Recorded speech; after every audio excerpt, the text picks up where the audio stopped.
Isang, isang pinagpalang umaga po sa ating lahat. Good morning, church. Pakisabi naman sa katabi mo, Happy Lord's Day! Yes. Ngitian mo naman siya. Nakakatakot yung seryoso tayong lahat dito. Sabi mo sa kanya, Happy Lord's Day, kapatid! Ayan. On behalf po ng ating mga senior pastors, Pastor Romy and Pastora Cory Rangel at ating pong head pastor, Coach Jane Vega, ako po muli ang napasain po sa paghahayag po ng salita po ni God ngayong umaga. Ano po? At tayo po we're still here in our series about developing godly character. And we are on the last week na po, church. Amen? So, we started this month about para po makapag-develop daw po tayo ng godly character, we should have what? Godly perspective. Ayan. At sinundan po ito ni Coach Aa ng ating faith. Meron tong nagiging resulta sa ating mga buhay at yun yung godly character. Kaya nakalink yung character about your faith, about your relationship sa Panginoon. And last week, pinaalalahanan po tayo ni Kuya Dan na godly character, is being produced just like how silver is gold is being produced. Kaya in order for us to develop that godly character, we must have what? The right choice of thoughts, no? Tinuro niya yun sa atin. Right choice of words, right choice of action, even yung mga nakakasama mo, your companions. And sabi pa nga doon, godly character is being produced by what? Trials, no? Dahil po doon, tatapusin na po natin ang series na ito at ang pag-aaralan po natin is the marks of our new life in Christ. Tayo po'y sumandaling tumungo at manalangin. Let us acknowledge the presence of our Lord in this place. Come on, let us worship Him. Sige po, tayo po'y magpuri, sumamba sa Kanya. Aming Ama na nasa langit, kapuri-puri ang iyong pangalan. Tunay nga po na higit ka sa lahat. Wala kang katulad. Ikaw po ay tapat noon, ngayon, magpakailanman sa kahit anong lahi, Panginoon. Ikaw po ay Diyos. At ikaw po ang Diyos na mapagmahal. Ikaw po ang Diyos na nagpapatawad. Ikaw po ang Diyos na mabuti sa lahat ng oras, Panginoon. Kaya God, we just humbly come before you, Lord, into your presence, sa kabanalan mo. Patuloy po, nagpapasaliksi kami ng aming mga puso, ng aming mga isip, sa mga bagay po na nagawa naming nakapagpalungkot sa inyo, patawad po. At hayaan mo po, Lord, at ang dalangin ko po as we study your word today, God, open the eyes of our heart, Panginoon, and may the meditation of our heart be pleasing to you, O God, sa araw na ito. Salamat po, pinupuri ka namin, ina-acknowledge namin ang presensya mo sa lugar na ito. Malaya ka pong makakilos sa puso ng bawat isa. Salamat po, ito pong aming dalangin. In Jesus' name, let us all say, Amen. Sabi po ni Pastor Brian Wilkerson, a senior pastor of Grace Chapel in New York, sabi po niya dyan, we can't live a Christian life, a supernatural life in our natural life. We simply don't have the strength in order to do that. The only way to live a Christian life is to let Christ live His life through us. Sabi doon, napaka-imposible daw po sa ating mga tao na makapamuhay according sa mga bagay na ninanais po and call sa mga Kristiyano without Christ na kumilos sa mga buhay po natin. At meron po ako ditong dala. Ano pong tawag dito? Gloves na po. Ito pong gloves na ito, para po mas maunawaan po natin yung pong quotation kanina, is kung mapapansin po natin, ito po ay ginawa for a purpose. May purpose siya. Kaya siya ginawa, no? At kung makikita nyo, bagong-bago to, no? It is perfectly knitted, no? At sa tingin nyo po ba, pwede kong utusan itong gloves na to para gawin yung purpose niya? Ano po bang purpose ng gloves? Protection. Bukod pa doon, to pick up things, tama? Para po makadampot ng mga bagay, no? For example, this glove. At ito po ay Bible, no po? Salita po ng Diyos, no po? And we know na ang purpose nito sa ating mga buhay ay para po tayo ay ma-edify, no? Mapalakas, malaman natin ang kalooban po ng ating Diyos. Pwede ko po bang sabihin sa glove na ito na, glove, pakidampot naman ng Bible. Nadampot ba niya? Hindi, no? Baka kailangan niya encouragement. Love, kaya mo yan, damputin mo yung Bible. May nangyari po ba? Wala, no? Siguro, mag-iisip ako ng iba pang way para po madampot niya yung Bible. Siguro, kailangan niya i-disciple ko siya, i-one-on-one ko siya. Glab, para damputin mo tong Bible, kailangan mong gamitin yung mga daliri mo para makuha mo siya ganyan, ganyan, ganyan ang paghawak sa Bible. May nangyari po ba? Wala. Baka kailangan niya ng ka-fellowship. Okay, gloves, ito mga kasama mo, damputin niyo yung Bible. Damputin mo siya. May nangyari po ba? Wala. Baka kailangan ng gloves, commitment. Gloves, alam mo, kinreate ka para damputin yung Bible. Damputin mo yung Bible. May nangyari po ba? Wala po. Ano po yung lesson na matututunan po natin dito? Ito pong glove na ito, parang tayo po itong mga tao. Ano po? We are created for a purpose. And in fact, we are created according to the image of the Lord. Do we agree? Amen. And tayo po, makikita po natin, even if the glove is designed for work, ito po ay dinisenyo para sa isang trabaho, para sa isang tungkulin, it can't do work unless a living hand feels every part of it. Ano po? Para madampot niya at magawa niya kung ano po yung tungkulin niya. Amen? Di ba po? At yung pong kanina na yung kamay, living hand, na kumikilos dun sa gloves, ito po ay ang ating Diyos sa buhay po natin. Ibig sabihin, it is really impossible for us to have this godly character na pinag-aaralan po natin for the longest weeks. No? In order to do that without us having that encounter sa ating pong Panginoon. Do we agree? Sabi po sa salita ni God, ito po ang ating key verse for today. In 2 Corinthians chapter 5 verse 17. Sabay-sabay po nating basahin. This means that anyone who belongs to Christ has become a new person. The old life is gone, a new life has begun. Sabi po sa Tagalog, kaya't kung nakipag-isa na kay Kristo ang isang tao, isa na siyang bagong nilalang. Wala na ang dati niyang pagkatao, sa halip ito'y napalitan na ng bago. Tatanungin ko po, sino po dito ang nakipagkaisa na kay Kristo? Taas po kamay. Sige po, higher. Okay, halos lahat po ng nasa room ay nakipagkaisa na kay Kristo. Paano po nangyari yon?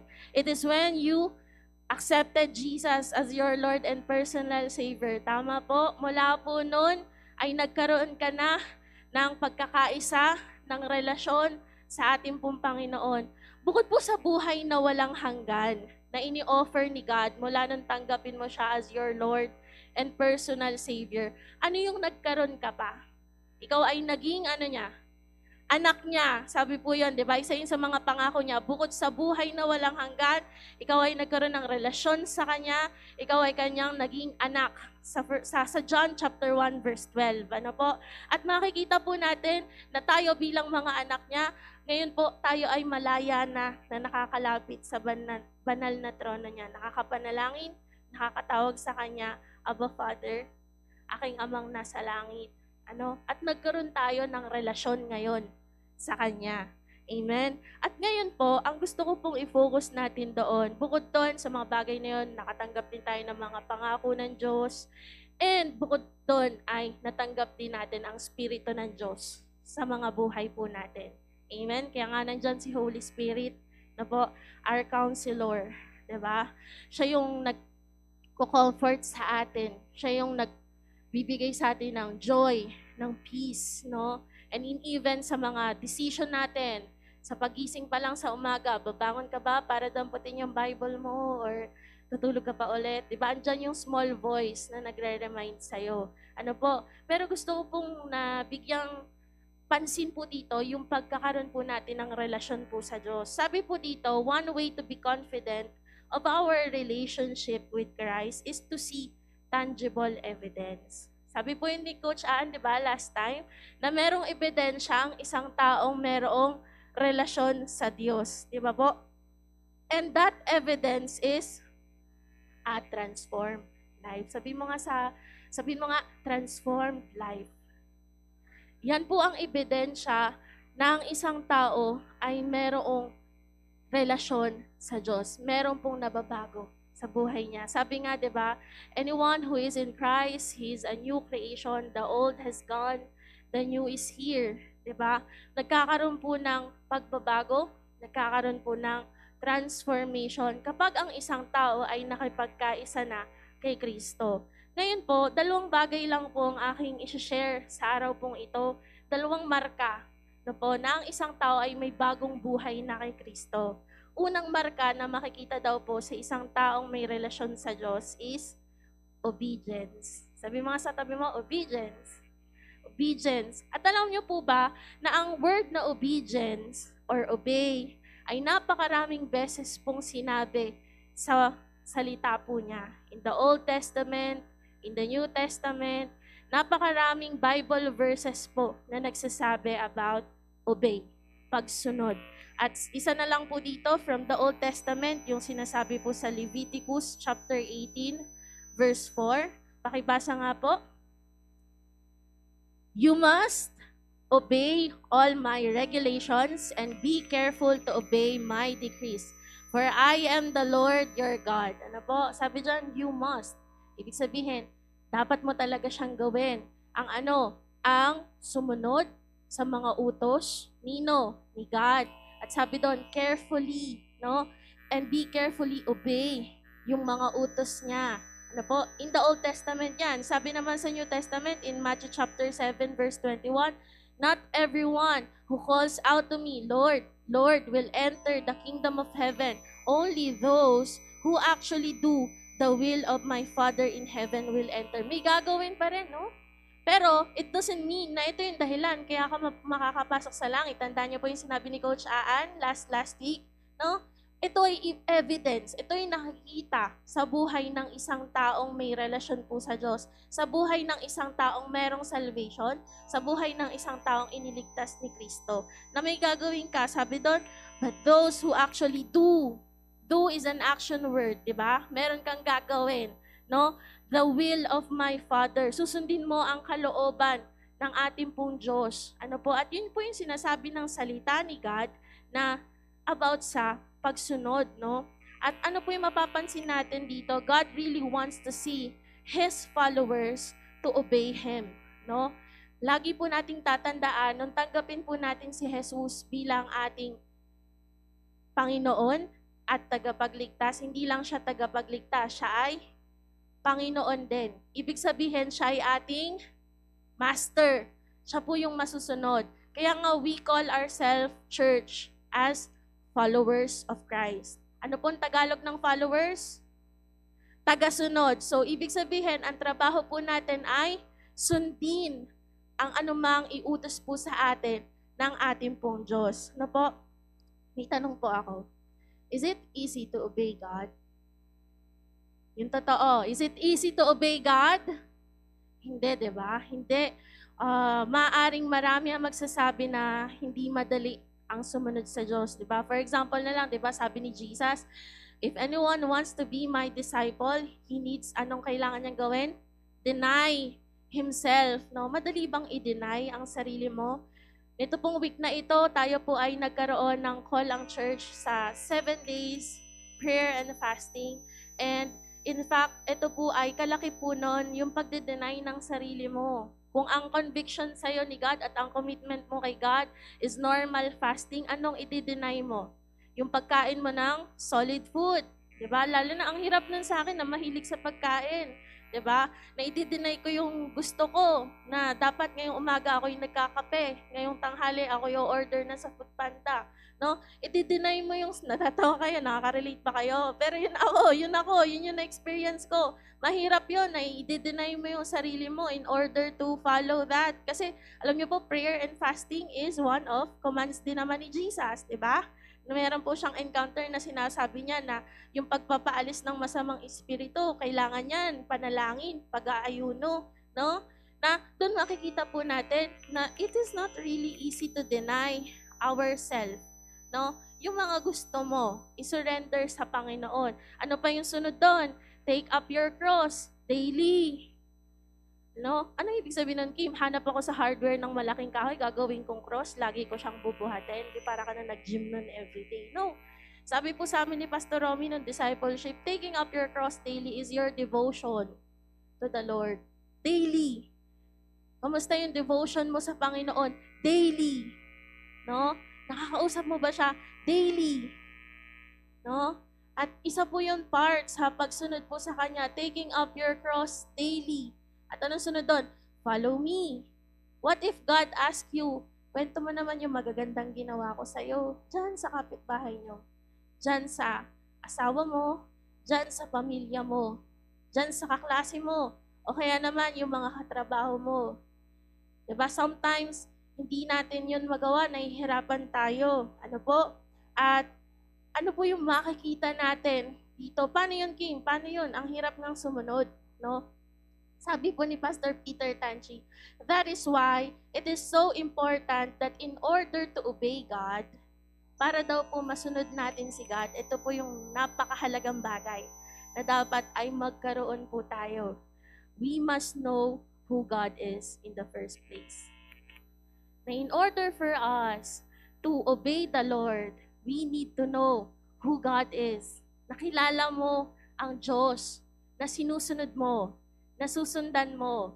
Ano po? Kaya nga, ano po yung number 1 greatest commandment ni God? Love the Lord your God. Diba? Yes, alam natin yan sa Matthew 22 verse 37. No? Love the Lord your God. That is the first and greatest commandment niya sa atin. Mahalin mo ang Diyos mo with all your heart, with all your soul, diba? And all your mind.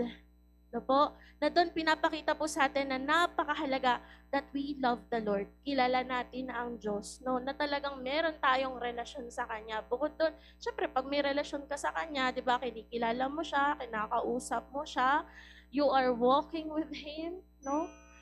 At sabi doon, kasi pag nakilala mo ang Diyos, di ba, paano mo siya makikilala? Of course, sa salita niya, no?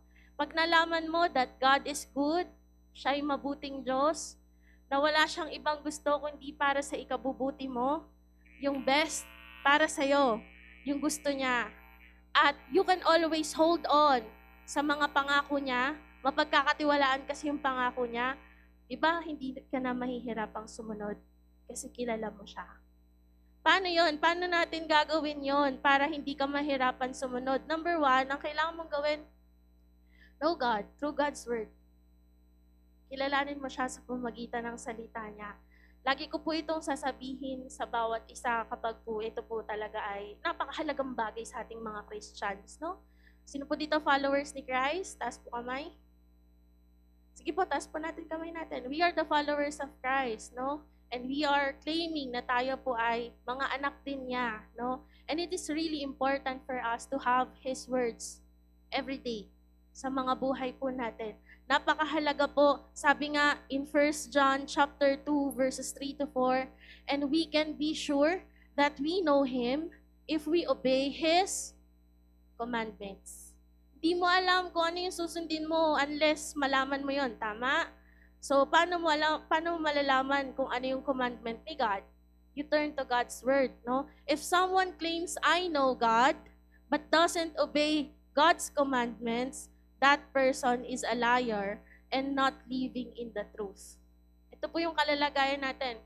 If we do not abide in His Word, no? And we are telling, we know God. May relasyon tayo sa Diyos. Tinanggap natin si Jesus as Lord and personal Savior, and yet we are not abiding. Anong tawag doon? Liar. Sinungaling. Sabi sa salita ni God. Kaya napakahalaga po that we can be sure that we know Him if we obey His commandments. Na tayo po ay nagbabasa, nagme-meditate, inuunawa po natin kung ano po yung sinasabi sa atin sa salita ni God, at ito po ay nagre-reflect sa buhay natin. Then will come the character. Doon po papasok yung pagta-transform ni God sa buhay natin through His Word. Ano po? Kaya kailangan po para hindi po tayo mahirapan sumunod sa Diyos, know God in God's Word. Pangalawa, The more you know God, the more you get closer to Him, the more you will love Him. Diba? Totoo naman? The more na nakikilala mo siya, the more kang nagiging close sa Kanya. The more na nagiging close ka sa Kanya, the more na minamahal mo siya. Example na lang yan, in our relationship, diba? In our family. The more na nakikilala mo, diba? Yung mga anak mo, o kaya naman yung magulang mo. Ako po kasi, lumaki po ko na hindi kasama yung nanay ko at parang ngayon lang yung time na mas nakikilala ko po yung nanay ko kasi ngayon yung time na mas marami akong time na nakakausap ko siya na dati hindi ko yun ginagawa kasi busy ako sa mga kung ano-anong bagay, hindi ko kinakausap yung magulang ko nung youth ako. No? Pero the more na nakikilala mo, 'di ba? Yung mga tao nasa paligid mo, the more na nagiging close kayo. At the more na nagiging close kayo, the more na mamahalin mo siya. Ganon din po tayo sa Panginoon. Sabi nga po in 1 John chapter 2 verse 5, but those who obey God's word, truly, anong pinapakita nun? Show how completely they love Him. That is how we know we are living in Him. Diba? The more po na tayo po ay sumusunod sa Panginoon, nagre-reflect po yun. Pag ang isang tao ay masunurin sa Diyos, isa po ang ibig sabihin nun, mahal niya ang Diyos. Mahal po niya yung sinusundan niya. That's why, di ba, ikaw, for example, you're always welcoming yung mga kapatiran every Sunday. I believe na kaya mo ginagawa yung service na yan is because you love the Lord.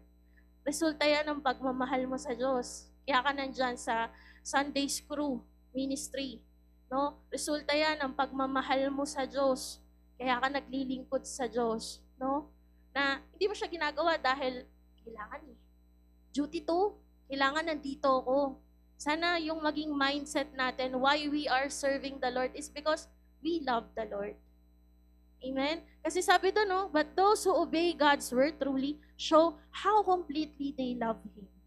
Ito po ay nagpapakita ng pagmamahal mo sa Diyos, yung pagsunod mo sa Kanya.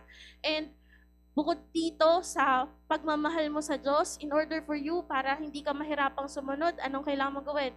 Trust God's promises.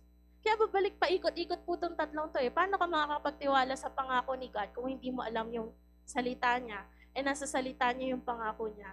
Amen?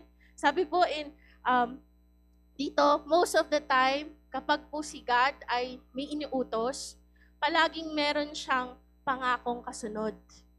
Pansin nyo, pag nagbasa kayo ng word ni God, tas meron tong utos, laging merong pangakong kasunod. Ano po yung mga sample? Isaiah chapter 1 verse 19, sabi dito, if you will only obey me, si God yung nagsasalita dyan, you will have plenty to eat. Pag may premise, may ipapagawa siya, laging merong promise. No? Ano pa? Exodus 19 verse 5.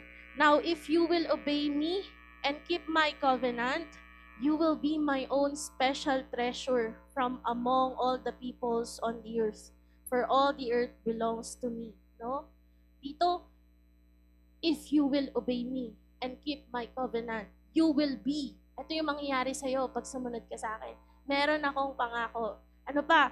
In Ephesians chapter 6 verses 1 to 2 sa New Testament naman ito, no? Ano po sabi dyan? Children, obey your parents because you belong to the Lord. For this is the right thing to do. Honor your father and mother. This is the first commandment with a promise. Ito po sobrang tumatak po ito sa akin nung po ako po ay dinidisciple na ay, yung palang command na to, ni God, yung honoring your father and your mother, is the very first command niya na may kalakip na pangako. No? Ano mo papansin natin? Sa bawat utos ni God, palaging meron siyang pangako. Kapag ito ay sinunod mo, isinapamuhay mo, ginawa mo. At ano pa po? Luke chapter 11 verse 28, Jesus replied, but even more blessed are all who hear the word of God and put it into practice. Sa lahat daw po na nakikinig, di lang nakikinig, ano pa? Sinasapamuhay. Ano pong tawag sa mga taong yon? They are mahina. They are mahina talaga. They are blessed. Ano? Yung mga tao daw po na nakikinig, isinasapamuhay yung salita ni God. Sabi doon, but even more blessed are those who hear and put them into practice. Na po? At makikita po natin dito ang pagsunod. This is a proof of our faith to God. Ano po? Na dito makikita natin na in order for us pala, para makasunod sa Diyos, napakahalaga that we know the Lord, that we love the Lord, and we trust His promises para hindi tayo mahirapan sumunod. Amen? And now, going to the next point, na ano yung makikita sa buhay ng isang taong may bagong buhay sa Diyos. Love. Sabi mo nga sa katabi mo, love. Big word, no? Love, no? At sabi po sa 1 John chapter 2, verses 7 to 8, sabay-sabay nga po nating basahin. 1, 2, 3, read. Dear friends, I am not writing a new commandment for you. Rather, it is an old one you have had from the very beginning. This old commandment, to love one another, is the same message you heard before, yet it is also new. Jesus lived the truth for this commandment, and you also are living it. For the darkness is disappearing, and the true light is already shining. Ano po? Ano ang command ni God mula pa noon hanggang sa ngayon? Love one another. Sabi mo nga, love one another. Ano po mapapansin natin? Kanina, sa obedience, yung first and greatest commandment, yung kailangan mo in order to develop that character, yung pagsunod. Love the Lord your God. Ito pong pangalawa, love. Yung love na definition ni God dito, yung second greatest commandment niya. Love one another. Amen? At ano po yung makikita natin dito? Even if this is from the old command, God is still expecting it na makita. Kahit sa atin ngayon, na mga believers niya in the new age. No? Sabi niya doon, kahit na rather it is an old one you have had from the very beginning, this old commandment to love one another is the same message. Diba? You've heard before. No? At ini-expect pa rin po niya. Saan makikita to sa Old Testament, tong love one another? Makikita po ito in Leviticus chapter 19 verse 8. Sabi dito, do not seek revenge or bear a grudge against a fellow Israelite, but love your neighbor as yourself. I am the Lord. No? Dati pa man, yun po yung gusto ng Diyos na ma-develop sa mga taong sumusunod sa Kanya. Loving one another. No? At sabi pa doon, sa New Testament, saan po ito makikita? In Matthew chapter 22 verse 39, the second is equal important. Love your neighbor as yourself. Opo? And this is the second greatest commandment. Alam niyo po, kami po ay umattend po ng 3-day intentional discipleship conference. Kasama ko po doon si Coach Aan, si Kuya Dan, si Brother Axel, si Kuya Je. No po? And salamat po sa buhay ni Coach J na inintroduce po yung IDC. Na annually po pala siya ginagawa ng CCF. So, nag-attend po kami since Thursday, Friday, Saturday. Kakauwi lang po namin kagabi mula po Manila. Ano po? At alam niyo po, ang team po ng conference doon is known by love. Makilala yung pag-ibig. No? Known by love. Alam niyo po, unang gabi pa lang po, nung nag-exhort si Pastor Sean McDowell. Kung hindi niyo po siya kilala, siya po ay isang pastor professor in the US, a Christian apologist, no? And one of his mission is to teach the next generation to view the world from a biblical worldview.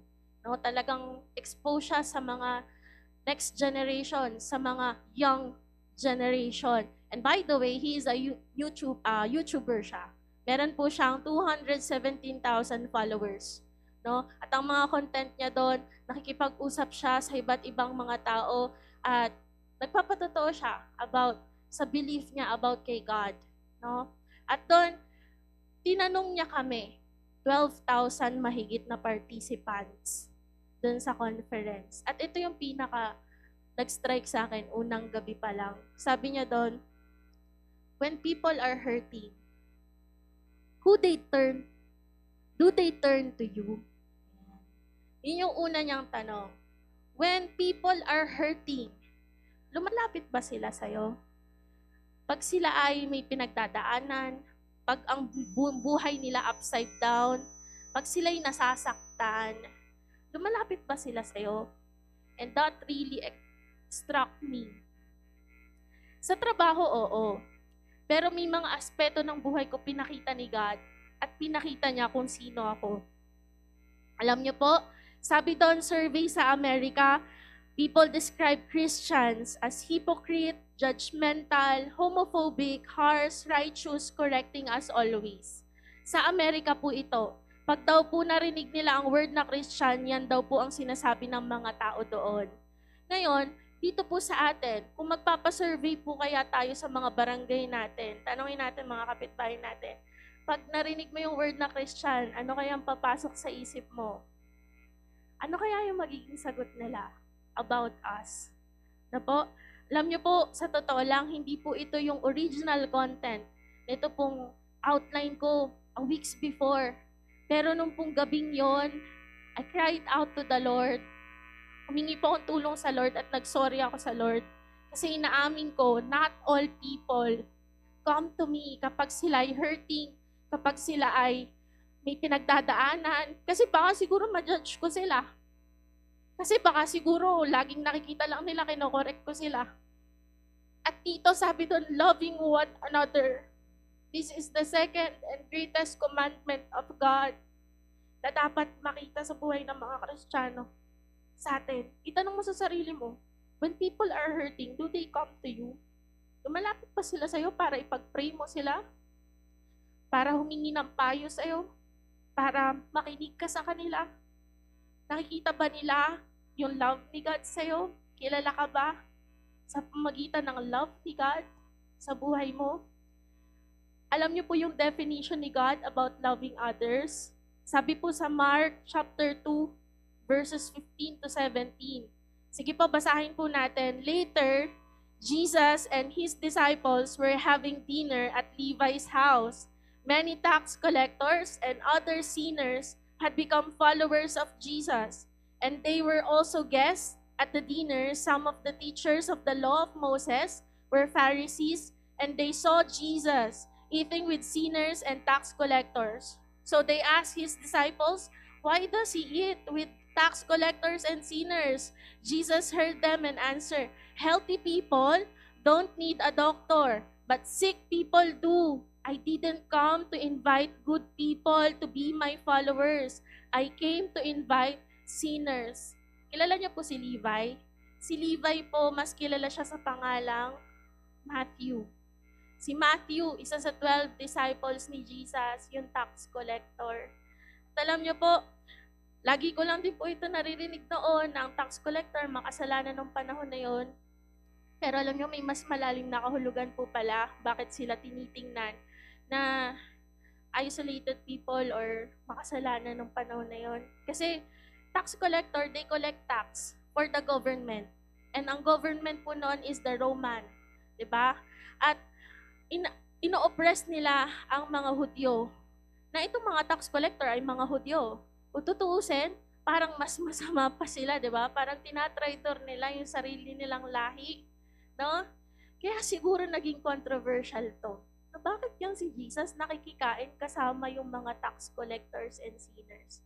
Kung ikaw kaya, yung nasa panahon noon, nakita mo yon as a Christian, magtatanong ka rin kaya ng ganon? Na bakit itong si Jesus nakikikain kasama mga tax collector, mga traitor to sa mga Hudyo? Bakit itong si Jesus ang kasama niya mga makasalanan? No? At yun yung same response ng mga Pharisees, who are the teachers of the law, the spiritual elite. No po? At alam niyo po, nung time na yon, having dinner to someone means you are befriending. Kaibigan mo yung mga taong kasama mong kumain. You are close to them. Kaya big deal yon sa panahon nila doon. Kaya, di ka ba mapapaisip, no? Pero bago ako pumunta doon, ano yung naging response ni Jesus? Sabi niya, I didn't come to invite good people to be my followers. Sabi niya doon, I came to invite who? Sinners. mga makasalanan. Hindi ka ba nagtataka si Jesus, ba't ang dami-dami niyang follower? No? Kasi si Jesus, ang nakita ko po dito at itinuro sa akin ni God, si Jesus hindi siya yung sa ulo niya lahat ng scripture. Oo, sa ulo naman niya talaga lahat kasi salita yun ng Diyos eh. Diba? Salita niya yun eh.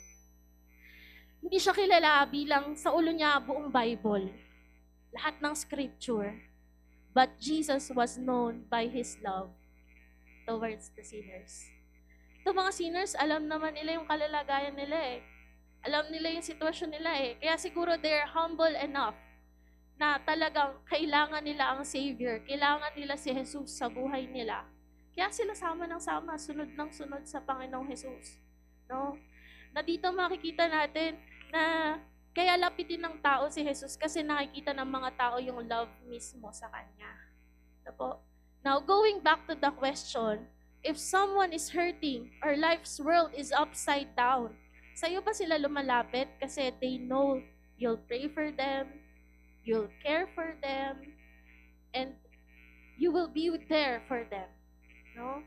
And sabi nga in 1 John chapter 2 verses 9 to 11, if anyone claims I am living in the light but hates a fellow believer, listen to this.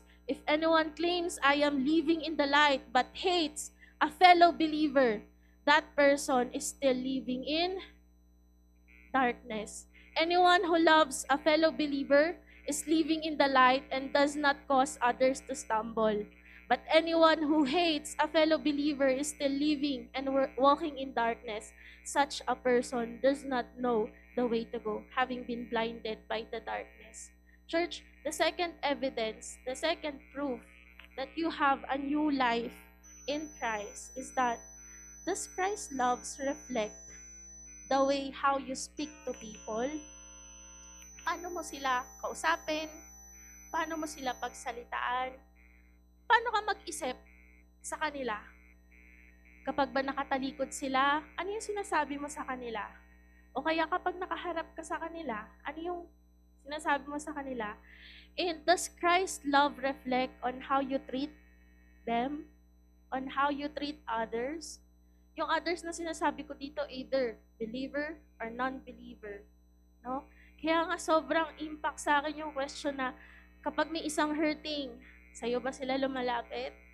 Diba? Do they see in you the love of Christ? Kasi yun po yung pangalawang greatest commandment ni God eh. Na mag-reflect yung love niya. Una, maramdaman natin yung love na yun sa Kanya. Mahalin din natin siya, si God.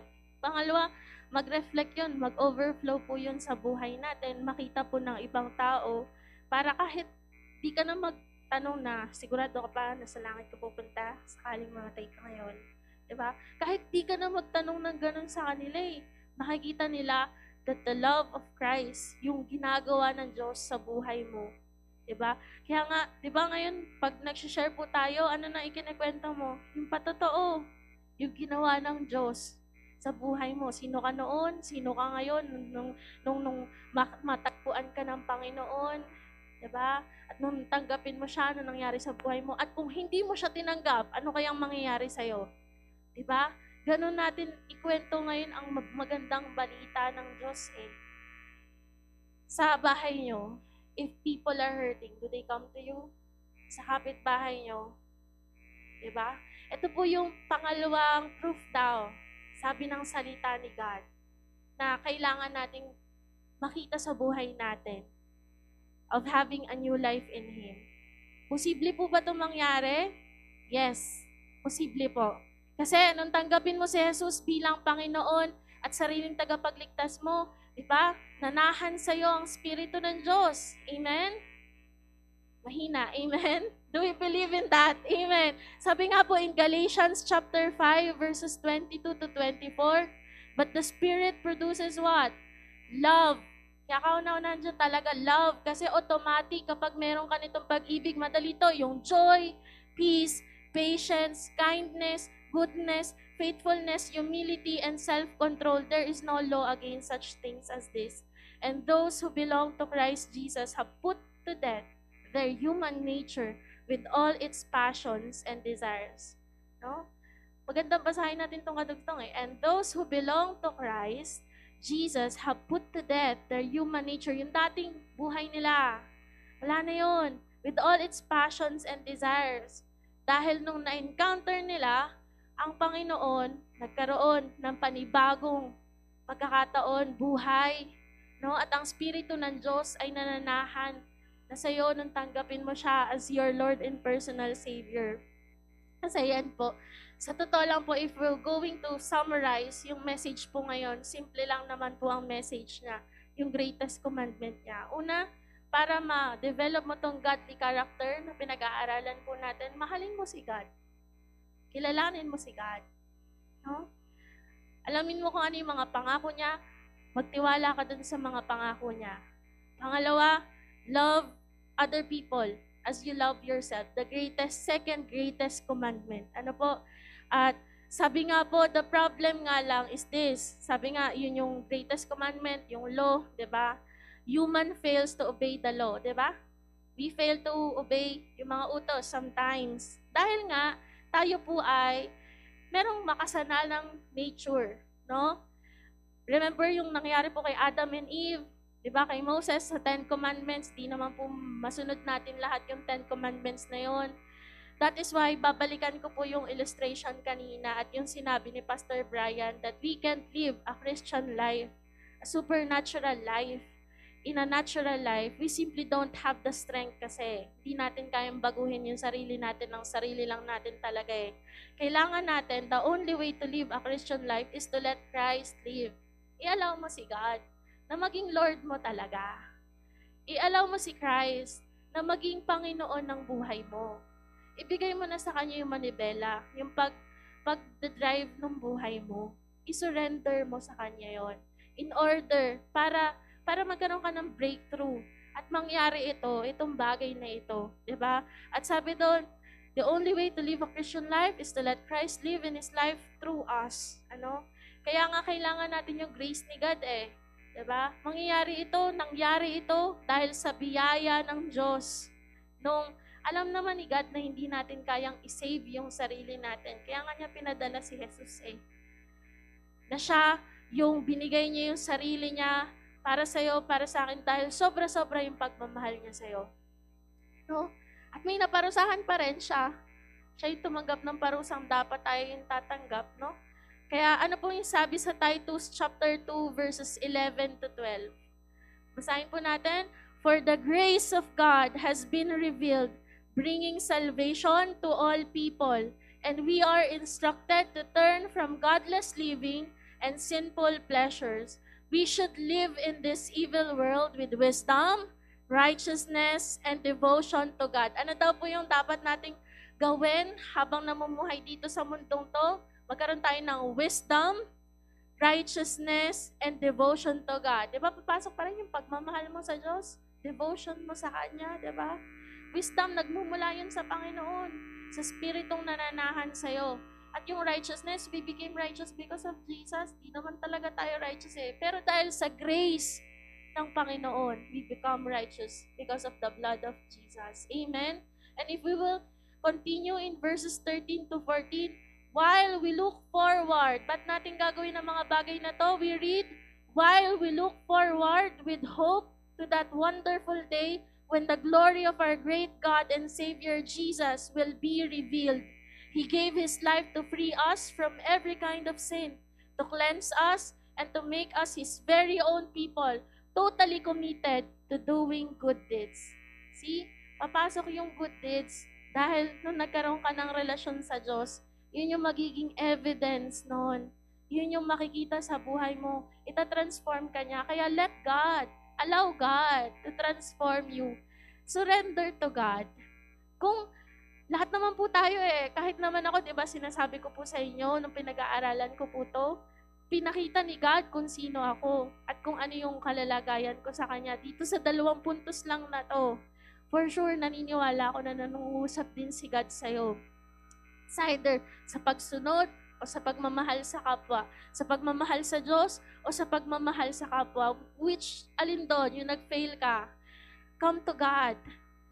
Lumapit ka ngayon sa Panginoon, hingiin mo yung tulong ng Panginoon, yung pagpapatawad ng Panginoon, igagawad naman niya yun sa'yo di ba? If we confess our sins, He's faithful and just to forgive, di ba?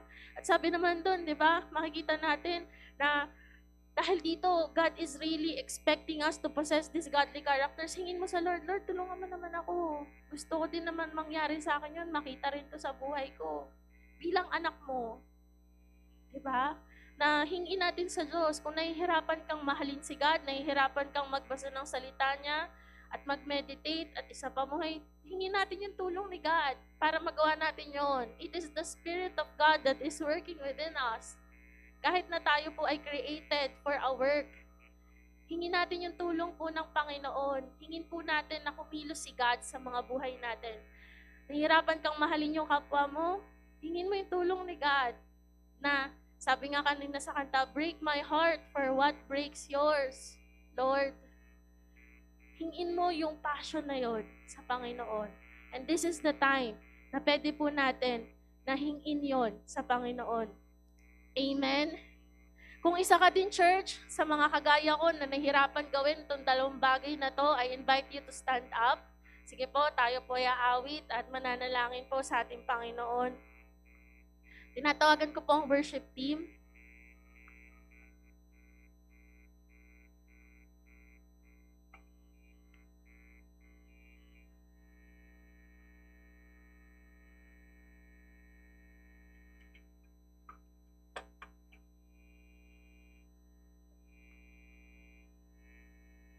Habang inawit po natin ang awiting ito, let us dedicate this to God, coming from our hearts. Hilingin po natin ang mangyari sa buhay po natin, bawat lyrics ng awitin po. Amen? Sige po, tayo po yung umawit sa ating Panginoon.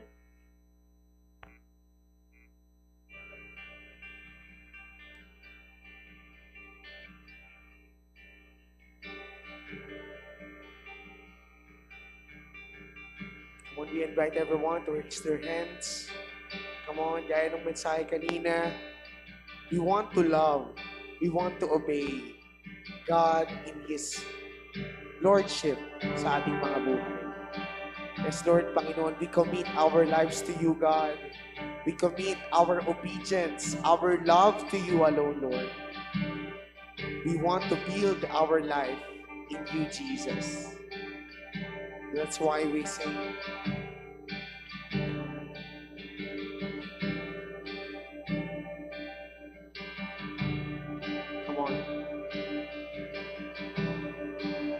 Worthy of every song we could ever sing, worthy of every praise we could ever bring,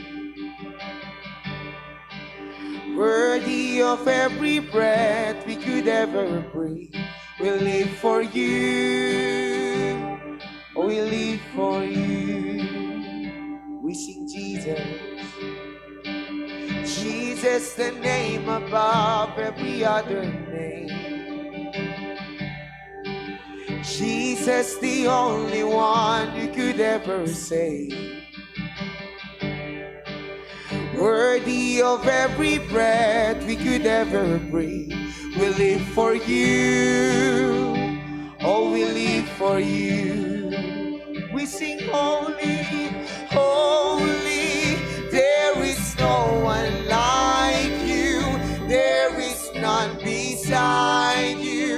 Open up my eyes in wonder. Show me who you are and fill me with your heart and lead me in your love to those around me. So we sing worthy of every song we could ever sing. Yes, you are worthy, worthy of every praise we could ever bring. Worthy of every breath we could ever breathe. We live for you. Oh, we live for you, God. We sing Jesus. Jesus, the name above every other name. Jesus, Jesus, the only one who could ever save. Worthy of every breath we could ever breathe. We live for you. Oh, we live for you. We sing holy, holy. There is no one like you. There is none beside you. Open up my eyes in wonder. Show me who you are and fill me with your heart and lead me in your love to those around me. And I will build my life upon your love. It is a firm foundation, and I will put my trust in you alone, and I will not be shaken, and I will build. Come on, church, you say, upon your love. It's a firm foundation, and I will put my trust in you alone, and I will never be shaken.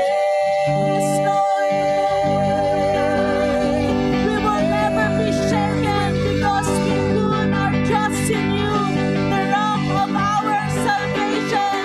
Jesus, our Savior, our Messiah, our Lord, our King, Panginoon. Tulungan niyo po kami, Panginoon. We need you. Kailangan ka namin, Panginoon. Kailangan namin, Panginoon, O God, ang kapangyarihan mo na makakilos sa buhay po namin in order to do this, Panginoon. Itong mga bagay na pinakita mo po sa amin sa salita mo, Panginoon. Help us, Lord, to love you, Panginoon. Help us, Lord, to know you more through your words, Panginoon. Tulungan niyo po kami to trust in your promises kahit hindi pa namin nakikita ngayon. Tulungan mo po kami na sumunod pa rin, Panginoon, kahit na hindi pa namin nakikita yung mga pangako mo. Tulungan mo kaming magtiwala doon, Panginoon. Tulungan mo kaming mahalin yung kapwa namin, gaya ng pagmamahal mo sa amin. Kung nasaktan nila kami, tulungan mo kaming magpatawad, kagaya ng pagpapatawad mo sa amin, Panginoon. Tanging ikaw lang yung may kakayanang gumawa nun sa buhay namin, O Diyos. Kaya God, sa mga oras na ito, hinihingi namin ang kapatawaran mula sa iyo if we fail you in these two commands that you have given us as your church, as a Christian, bilang mga anak mo, Panginoon, O God. Salamat dahil sa iyo, laging may kapatawaran, laging may bagong pag-asa. Kaya God, muli, Panginoon, O God, tulungan niyo po kami as we depart this church. Sa pagpunta po namin muli sa mga buhay namin outside this church, Lord, makita yung pagmamahal namin sa iyo. Makita ng mga taong nasa paligid namin, yung pagmamahal mo sa buhay namin, O Diyos, na matuto din kaming mahalin sila, Panginoon, gaya ng pagmamahal mo po sa amin. So that, Lord, mag-glorify ka, Panginoon. At Lord, maraming tao ang lumapit sa iyo, Panginoon, at isik ang face mo, Panginoon. Salamat, Lord. Patuloy po na bawat babae at lalaki na dinala mo sa lugar na ito ay pagpapalain mo, Panginoon. Bagamat ang ilan po sa amin, Lord, may sakit, may karamdaman. Ikaw po ang Diyos na nagpapagaling at sa iyo walang imposible. Kaya God, ikaw po mag-awat according to our faith to you, God, that healing in Jesus' name, Panginoon. Maaring ang ilan po sa amin dito hurt, nasaktan, Panginoon. Ikaw po ang maglagay ng kagalingan sa aming mga puso. Ikaw po, Panginoon, mag-restore ng bawat relasyon, O God, sa mga pamilya, sa iyong iglesia, Panginoon, O God. And even, Lord, maaring ilan sa amin dito nangangailangan financially, Panginoon, O God. Lord, tulungan niyo po. Ikaw po magpadala ng tulong sa mga anak mong ito, O Diyos. At higit sa lahat, Lord, maaring ilan po sa amin dito malayo na yung puso sa iyo. Lord, tulungan mo kaming magpakumbabang lumapit sa iyo, Panginoon, O God. At patuloy hanapin ka, mauhaw sa iyo, Panginoon. Salamat, Lord, sa buhay po ng aming mga leaders. Naalala namin sila sa panalangin. Pagpalain mo sila. Patuloy na ang kalakasan na nagmumula sa inyo ay maranasan nila sa kanilang mga buhay. To our Coach Jane, the complete healing and recovery. We're praying, Lord, di maigli ang iyong mga kamay para hindi siya maabot. Salamat sa kagalingan. Salamat sa tulong, Panginoon. And every one of us here, Panginoon, we're lifting up our hands, Panginoon, oh God. We just want to glorify you, God, in our lives. Kaya naman, patuloy po, nadalangin ko, pagpalain niyo po ang bawat isa na masunod ang kalooban mo. Salamat po, purihin ka, sambahin ka, dakilain ka. Sa pangalan ng Panginoong Jesus, tayo pong lahat ay magsabi ng Amen. Amen and amen. Sige po ating palakpakan, ating dakilain